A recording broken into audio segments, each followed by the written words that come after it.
Why do victims find it so hard to leave a difficult or toxic relationship? Conventional wisdom said that should be just as simple as packing up and leaving, but it's not. Thank you so much for joining me today on Breaking Free from Narcissistic Abuse. I'm your host, Dr. Carrie Kerr-McAvoy, a mental health specialist with over 20 years of counseling experience and a narcissistic abuse survivor. In this episode, we're going to take an up-close look at why victims find it so challenging to leave a narcissist or even more dangerous types of people. We're going to discuss the mental confusion and how we end up betraying ourselves. I am so thrilled you're here with me today. Be sure to subscribe to this podcast so you don't miss future episodes and leave me a review. Let me know what you think of this and other shows. And finally, thank you for your donation to this listener-supported podcast. Together, we're shedding light on all things related to abuse. So with that said, let's listen in to this replay of a TikTok Live. A new member joined my Toxic Free Relationship Club yesterday and shared that she was 2 weeks out of leaving a narcissistic abusive relationship. And as she was describing what it was like to be newly single and still in that phase of wondering what in the world happened to you, it reminded me of that period. I find that I forget what it was like. Just listening to her conversation was incredibly painful. It brought me right back. It brought me right back to how bad it was, and which was why I think a lot of us, once we get out of the throes of a toxic relationship and we start to heal, we don't remember that phase. It was probably one of the most horrific times of my life, trying to recover from a trauma bond. I'm trying to recall the pain of it. And one of the things that's hard for me, because in the throes of all of that, my son was very, very ill with leukemia, and we didn't know if he would survive. So I had the potential of losing another immediate close family member, another immediate family member to cancer. And I was suddenly thrown into singlehood when my ex walked out. He got up, he packed, because we were visiting my son who was sick in the hospital. He packed and he went home, and he said he couldn't be there. I couldn't leave. My kid was sick. I'm not going to walk out on a sick son. I mean, who does that? That's not the kind of person I wanted to be. But I remember just feeling, I was beyond feelings. I think I dissociated a lot in that period of time. I think I went on autopilot. You know, I got up, got dressed, went to the hospital, spent the day, came home, got around for the night, went to bed, got up and did it again. And I did it again and did it again. I had no place to live. I was sleeping on an air mattress on the floor. I had no furniture. I was running out of money, no job. And I'm back into a country where I don't even have a car. And I'm left. I'm just left in this horrific state. How many of us am I describing? I think that this is a common problem. I think when you get into a narcissistic abusive relationship, we wrap ourselves around the narcissist. They become our their full-time attention. We combine finances, or we give them access to finances, or we depend on them because they suggest that we stay home. They do something that makes us financially dependent on them. And then we limit our social circles because either we've moved somewhere new or they don't like our friends. They start to alienate us with family, talking about how difficult family is. They do all sorts of really strategic, manipulative things to isolate us. And so before we know, and then they're dangerous. On top of it, we're having to manage toxicity. For me, he was cheating all the time. I caught him 2 months into the relationship cheating, and I proceeded to catch him continuing to text people. I suspected that more was going on, but I couldn't prove it. I didn't feel safe having him not around me, and we're running a business together, so we were together all the time. So you have all of this going on. And it's easy for those on the outside. I know I'm going to stop for a second and take the complaint of just leave. What people don't realize is that you've been cut off. You're often very isolated. You have now limited access to the resources that allow us to have autonomy. And for me, as I've told you before, where do I go? I don't have a home in the United States. I don't have a car in the United States. Where do I go? I can't manage the country that I'm in very well because I don't have a command of the language, and I'm running a business without command of the language. And how do you do that? Often that's the situation many of us are in. We have children with this person, or we're running a business together with this individual.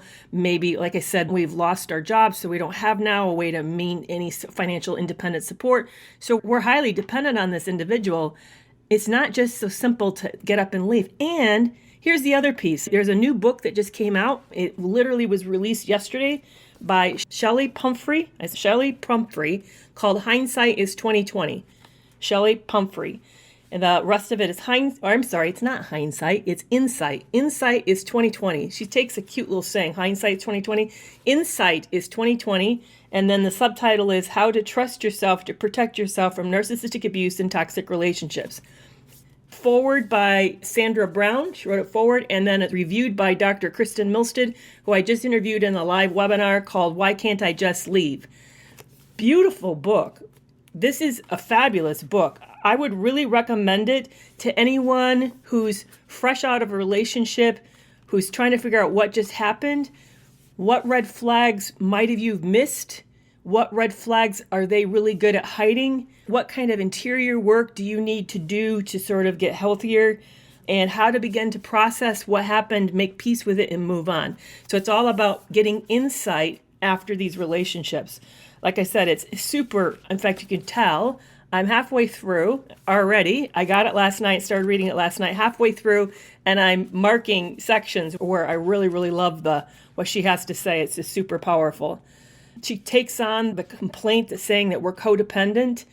We're not. That's a myth. Codependency has to do with addiction. She says that. Codependency has to do with addiction, not with narcissistic abuse. But she writes in this one section, the book is divided into 3 sections. The first part is external red flags. The second part, external and internal. And then the strategies to strengthen your ability to identify and act on these flags. So that's what she's going to cover in this book. External red flags, internal red flags, and the strategy to strengthen your ability to identify and act on the red flags. It's, like I said, it's just hot off the presses yesterday. I pre-ordered it, which is how I know, and it's a really wonderful book. So another great book to add to our library of excellent books. But again, it got me thinking about the red flags and the trauma bond and why I stayed and the cognitive dissonance I had and how hard it was to let go. How hard it was to let go, how hard it was to accept that there was going to be no pretty way out. This is what I often get asked when people contact me for help. They often want to know what strategy have they not considered that they can get out that really would be much easier. Maybe is the right way. Maybe is something they're not seeing. There is no pretty way to get out. This person has made sure that the way that they're involved in your life, it's going to be destructive to leave them. They're making sure that your life will be devastated in some way. And there's no way around that. I wish there was. There's no way around it, except that this is the big thing that I took away from it, that I really would love to see all of us take away from it, is that you have been changed. And often right in the midst of the trauma bond, you think you've been incredibly weakened and maybe even destroyed. And if I'm really brutally honest for a second, super vulnerable with you, it got so bad in the middle of the relationship, I didn't care if I lived. I really didn't care. I wasn't taking any active steps to hurt myself, but the drive to live, the motivation, the interest no longer was there. That I felt it was such a dark place. I felt so hopeless and helpless that I had come literally to the end of myself. And I felt destroyed. That felt like I was devastated. And I know many of you who share your story with me describe a similar place. But here's the thing, you're not. And even Dr. Milstead in the webinar, Why Can't I Just Leave, said this same thing. And if you guys want to replay, it's an amazing webinar. You can get the replay through the link in my bio. This is what she said. Your real self has grown very, very quiet and has become nearly like a whisper. It's become a whisper, but you're still there. Yes, you've learned how to cope. You've learned how to adjust into this, who this person needs you to be in order to keep the peace, which even that doesn't work. Let's be honest. You can't keep the peace with somebody who has a personality disorder, but your real self is still there and still alive. Now the work begins, even after the devastation. And like I said, I walked out with no car. I left both cars back there. I had no place to stay. I was sleeping on a mattress, on a air mattress on the floor of my son's apartment, and he was laying dying in the hospital. That's how my relationship ended. That's what it looked like. I bought furniture off of Facebook Marketplace. That's how I got a studio in the same building so that I could drive him and chauffeur him. I used his car for several weeks until I could get a car. I mean, literally, I walked out to nothing. But that weak self, that weak has suddenly begun to bloom, and partly out of rage. I'll tell you, at first I was furious. Furious. I wanted to, I wanted to sort of like do the ultimate fuck you to him, showing him that I can survive. So partly what got me out of bed was rage. But every day I grew stronger and I began to discover myself. I began to reclaim my life, reclaim the habits of my life that I had lost. I hadn't even had, at near the end of the relationship, control of the television. I wasn't even getting to relax the way I wanted to.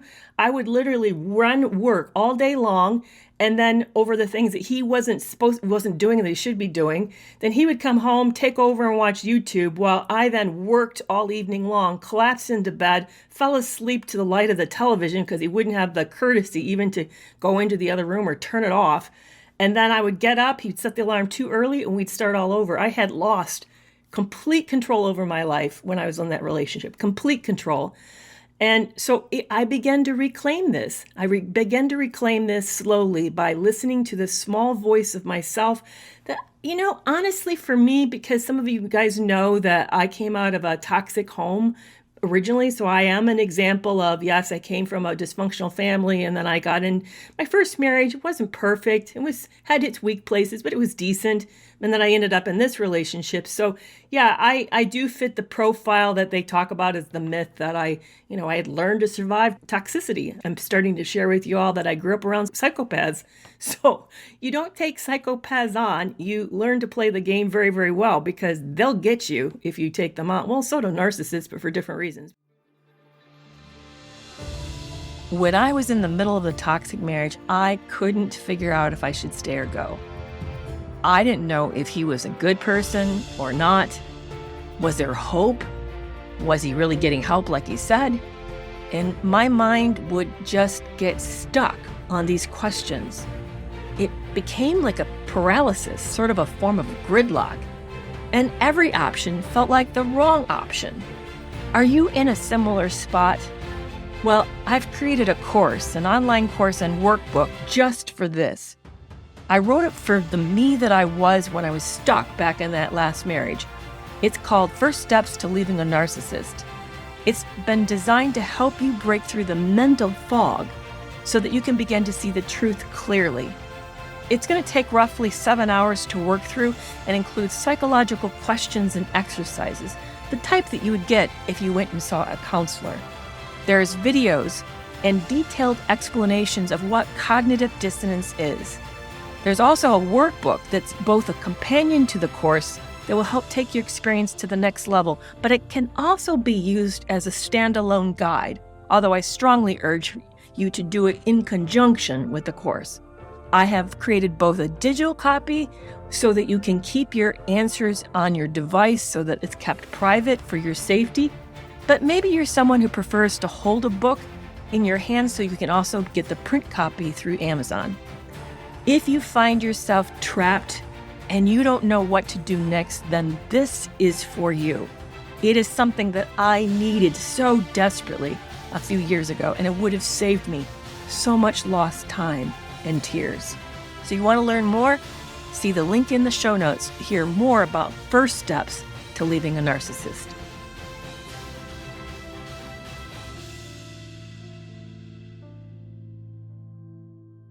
What is cognitive dissonance in a narcissistic relationship? It's when we literally can't make up our minds about what's real. Both realities. Both realities seem to be real. Like, for example, they say they love us, they hug us, they do all this, like mine every night would cuddle me super close and sleep with me and embraced in my arms all night long. And then he would go out and he'd be like, go for a run and call up a girlfriend. I mean, that's crazy. You don't love someone and then do that. So both realities existing at the same time. They say they love you, they do loving actions, and then they do these crazy things that say that they don't love you. And so in your head, literally both exist. They're hurting me. They love me. They're hurting me. They love me. And you can't decide what's real. So you just stay in this place of do you know how they do on sci-fi shows with a computer? This is old fashioned. They would want to like tie the computer's mental space up by say, solve pi to the nearest integer, solve pi, and it makes the computer work and work and work on it. And it's impossible because there's no end to pi. Forever you're calculating. Well, that's what this is like. When the mind has this dual reality of he loves me, he hurts me, maybe he hates me. Sometimes he treats me like he hates me, he loves me. When both realities, the mind gets stuck. It can't solve it and it just like spins. It spins. So you wake up in the morning like, what's real? What's real? I don't know what's real. Or what's he going to do today? Or what's she going to do today? Are they going to treat me nice? I realize I'm using he a lot because I've been thinking of my ex, but it applies to women, by the way. This is not a gender specific issue. This is a gender neutral issue. So what are they going to do today? Are they going to hurt me? Are they going to treat me well? Is something going to go bad? What's real? And you watch all day for some sign of which reality is real, because both realities, like, you keep like trying to spin and solve it and solve it and solve it. And you do this day after day after day. And that's cognitive dissonance. That confusion, that conflict of can't figure out what's real, that's cognitive dissonance. And it's bogging you down. It's disrupting your functioning. You can't think clearly. Your mental mind is becoming foggy. And on top of it, it's actually doing neurological damage. It actually is damaging. It's damaging your hippocampus. So your short-term memory is starting to become impaired. Your amygdala, which is your fight or flight, what keeps you sort of, alert and safe, is now on hyper alert. So now you're not sleeping well, your weight's off, you're jumpy, you feel suspicious, you're reacting all the time. That's all the effect of cognitive dissonance. That's the word for it. That's what you're describing. In fact, when they do studies and they ask people who are in these relationships, what's the worst part of it? We all say that's the worst part of it. We can't make a decision. We become paralyzed by our inability to make a decision. And it literally paralyzes our mental space. We literally can't function. We start to not function.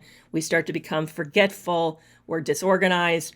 And often, here's the other thing. Most of us, before we were in this relationship, we're high-functioning people. We were successful in our lives. We've done big things. Narcissists want people who make them look better. They picked you because you made them look better. And now you're falling apart because of this conflict, this literal logical conflict.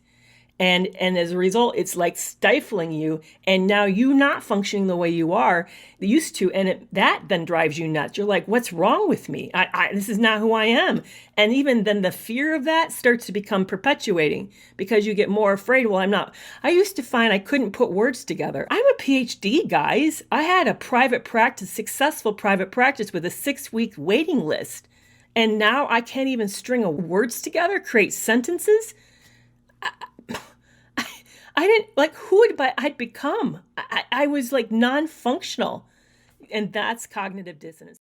Are women narcissists?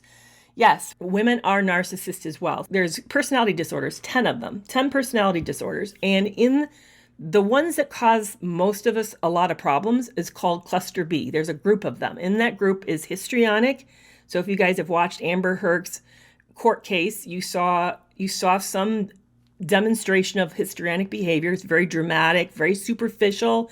They lack a whole lot of emotional pain. So they'll say something really shocking, difficult, I can't do this. And then you'd think, wow, if you can't do that, that would be devastating. And yet they act like it's no big deal. So there's this odd disconnect between their complaints and then their distress about it. It doesn't line up. They're like, like it's casual, like no, like literally I've heard someone say, yeah, I can't walk, and then act like it's no big deal. Most of us who suddenly couldn't walk would be devastated. We'd be going through a depression and wondering what the quality of our life is. And they act like, yeah, well, whatever, I can't walk, whatever. So you'll see that odd kind of disjointedness to their behavior. So that's histrionic. They're very dramatic. Obviously, you think of the drama queen or king. That's a really good example. And Amber Heard, like I said, showed some symptoms of that. The second one is borderline personality disorder. That one is a chronically unstable personality where they have big issues about being abandoned, but they also don't want to lose control. They're very volatile, so they're easy to meet and get to know. And it's not love bombing. They're not love bombing you. They're just very easy to get to know for the first time and make fast friends with you. But what happens is they don't regulate their emotions really well. So anything that feels threatening to them, then they're very reactive. And when they react, they're explosive. It's frightening when they react. So it's a dysregulation of emotions and a dysregulation of boundaries and relationships is what a borderline personality disorder is. Very distressing personality disorder for those who have it, as well as those who are around that. Then there's narcissistic narcissistic personality disorder. That one we're very familiar with. It's grandiosity, entitlement. The rules don't apply to them. They're envious of you. They need to be control, need to be right. They are very exploitive, very manipulative. Their emotional life tends to be sort of under control, like over controlled. They're very good at putting on a mask and behaving like they're emotional and sensitive. I mean, again, as a psychologist, I can tell authentic emotions versus non-authentic emotions. This guy fooled me. He truly fooled me. He had panic attacks. Now I'm realizing probably was staged. I don't know how he did it because he literally was sweating and, in a fetal position, and it looked really real to me. So I'm not for sure how he was able to pull that off. But when it comes to being emotionally present for you, they're not. There's this emptiness, this flatness. You feel like you're roommates. So they'll say things like, love me and I love you. But when it comes to showing love and being loving, really being there, there's this empty flatness that leaves you chronically disappointed. It feels very empty. I'll tell you, the sex with him technically may have been great, but emotionally it was the worst sex ever. I was so lonely. I personally got to the place where I frankly didn't care, didn't want it because he wasn't there. It was a performance. It wasn't authentic intimacy.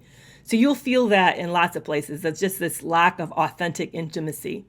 And they're very exploitive, very, very exploitive and very deceptive. Then the last one is antisocial personality disorder. That's the group that catches all the psychopaths and sociopaths. Yes, I also think they're special too, and the rules don't apply to them. Here's the big difference. And I was talking to another clinician yesterday who was agreeing with me. I think that antisocial personality disorders and narcissistic personality disorders are two distinct disorders. They have a lot of overlap. There's a lot of people who are both. The guy I met was both, but there are just antisocial personality disorders. The difference between that and the narcissist is that they're not invested in you at all. They're using you like a pawn. You're literally life is a chess game and you're just the pawn they're moving on the board. They have no emotional investment in you. If they have love bombed you, it's because they plan to use you for some bigger scheme. But it was never in any way about you. There's no connection with you. There's this ruthless, callous coldness to all relationships. Relationships are just a strategy that they use in order to get ahead.